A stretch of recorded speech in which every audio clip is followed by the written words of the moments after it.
এবার বাংলাদেশ পুনর্গঠনের পালা।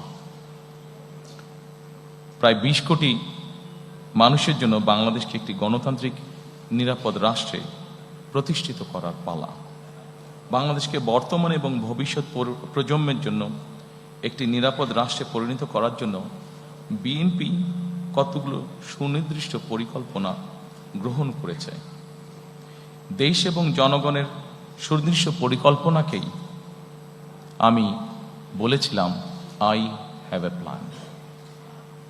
এই পরিকল্পনায় দেশের ৪ কোটিরও বেশি তরুণ, দেশের অর্ধেক জনসংখ্যা যারা নারী, কোটি কোটি কৃষক শ্রমিকের জন্য দেশ এবং বিদেশে কর্মসংস্থান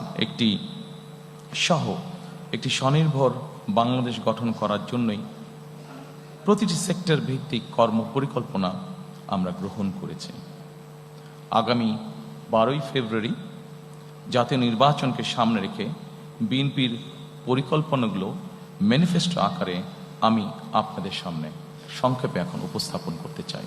প্রথমে আমরা যেটি বলেছি রাষ্ট্র ব্যবস্থার সংস্কার, দ্বিতীয়ত আমরা বলেছি বৈষম্যহীন আর্থসামাজিক উন্নয়ন ও টেকসই রাষ্ট্রীয় সক্ষমতা অর্জন, তৃতীয়ত আমরা বলেছি ভঙ্গুর অর্থনীতির পুনর্গঠন ও পুনরুদ্ধার, চতুর্থত আমরা বলেছি অঞ্চল ভিত্তিক সুষম উন্নয়ন এবং পঞ্চম বা শেষ যেটি ধর্ম, সমাজ, ক্রীড়া, সংস্কৃতি ও সংহতি বিষয়।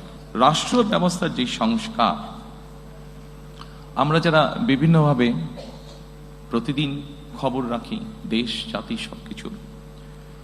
সবকিছু দেখে আমরা এতটুকু বুঝেছি আমাদের রাষ্ট্রীয় ব্যবস্থার মধ্যে বেশ কিছু সংস্কারের প্রয়োজন আছে। আপনাদের কাছে যে ফোল্ডারটি আছে এখানে আপনারা যদি দেখেন এর ভেতরে কয়েকটি ভাগ আমরা করেছি। গণতন্ত্র ও জাতি গঠন, মুক্তিযুদ্ধ, অভ্যুত্থান, সাংবিধানিক সংস্কার, সুশাসন এবং স্থানীয় সরকার। আমি ডিটেইল আলোচনায় যাব না। আমি প্রথমেই শুরু করতে চাই গণতন্ত্র ও জাতি গঠন। গণতন্ত্র এবং জাতি গঠনে যদি আমরা দেখি, প্রথমেই আমরা একটি কথা সেখানে লিখেছি, যদিও গণতন্ত্র এবং জাতি গঠনের এখানে যেই বিষয়গুলো আছে যা আমরা গত ১ বছর ধরে দেখেছি, যে সরকার গঠিত যে রিফর্ম কমিশন ছিল সেখানে যা কিছু আলোচনা হয়েছে তার অধিকাংশই কিন্তু আমরা অনেক বছর আগে, প্রায় ২-২.৫ বছর আগে আমরা জাতির সামনে উপস্থাপন করেছি। তবে আমরা এখানে নিয়ে এসেছি প্রথমেই ৩১ দফা বা জুলাই সনদের বাস্তবায়ন। আমরা যখন প্রথম দেশের মানুষের সামনে ৩১ দফা আমাদের 2030 ভিশন বা ২৭ দফা উপস্থাপন করেছিলাম, তখন ৩১ দফা বা জুলাই সনদের বিষয়টি তখন ছিল না। যেহেতু এটি আমাদের জাতির জন্য সবকিছু মিলে একটি অত্যন্ত জরুরি বিষয়, সেজন্য এটিকে আমরা সামনে নিয়ে এসেছি। কাজে আমাদের জাতি গঠন এবং গণতন্ত্রের ভিত্তিকে যদি আমাদের শক্তিশালী করতে হয়, আমরা বিশ্বাস করি যে ৩১ দফা এবং জুলাই সনদের যেটি আছে সেটিকে অবশ্যই আমরা বাস্তবায়ন করব। কারণ জুলাই সনদের যে মেইন বিষয়গুলো আছে সেগুলোর সাথে আমাদের ৩১ দফার অনেক কিছুর মিল আছে, যা আমরা অনেক আগেই জাতির সামনে উপস্থাপন করেছিলাম। সম্মানিত উপস্থিতিবৃন্দ, অবশ্যই আমরা জানি ২০২৪ সালে যে গণ অভ্যুত্থান হয়েছে, সেই গণ অভ্যুত্থান হয়েছিল ফ্যাসিবাদের বিরুদ্ধে।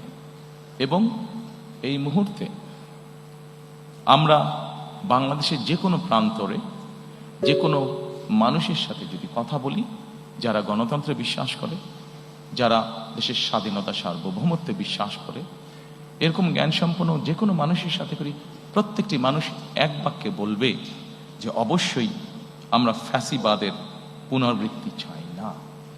এবং যেহেতু আমরা ফ্যাসিবাদের পুনরাবৃত্তি চাই না, দলমত নির্বিশেষে প্রত্যেকটি মানুষ এই কথা বলবে, সেজন্যই আমরা এটিকে গুরুত্ব আরোপ করেছি।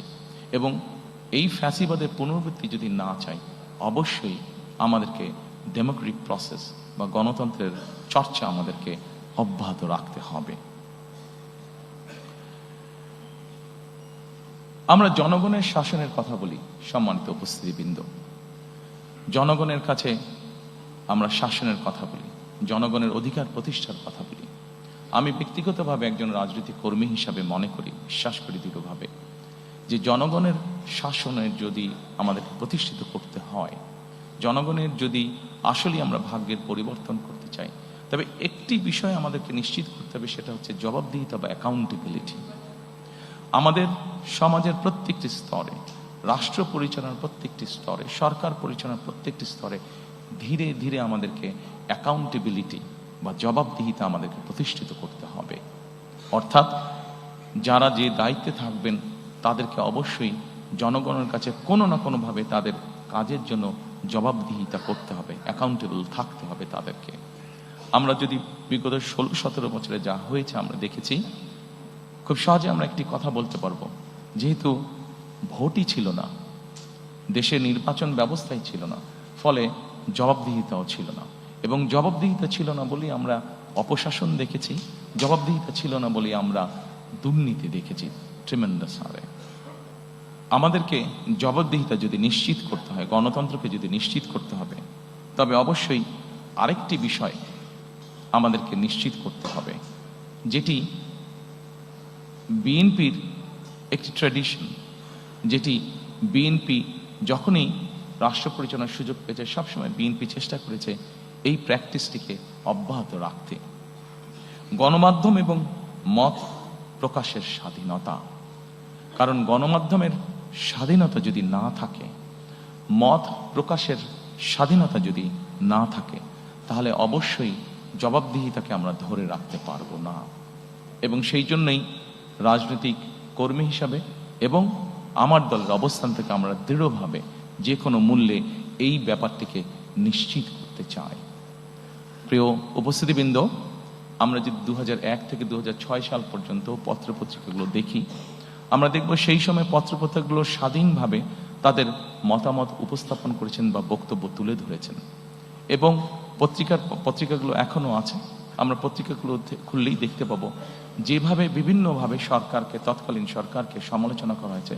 কিন্তু আমি খুব দৃঢ়ভাবে বলতে পারবো যে যেদিন যেই পত্রিকায় সরকারের বিভিন্ন বিষয় নিয়ে সমালোচনা করা হয়েছে, সেদিন সন্ধ্যার পরে কোনো এজেন্সি থেকে কোনো পত্রিকার কাছে কোনো ফোন আসেনি যে এই নিউজটা সরাতে হবে, এই নিউজটা কেন করলেন, বা এই ধরনের কোনো ফোন আসেনি, যা আমরা অবশ্যই গত 16-17 বছর দেখেছি।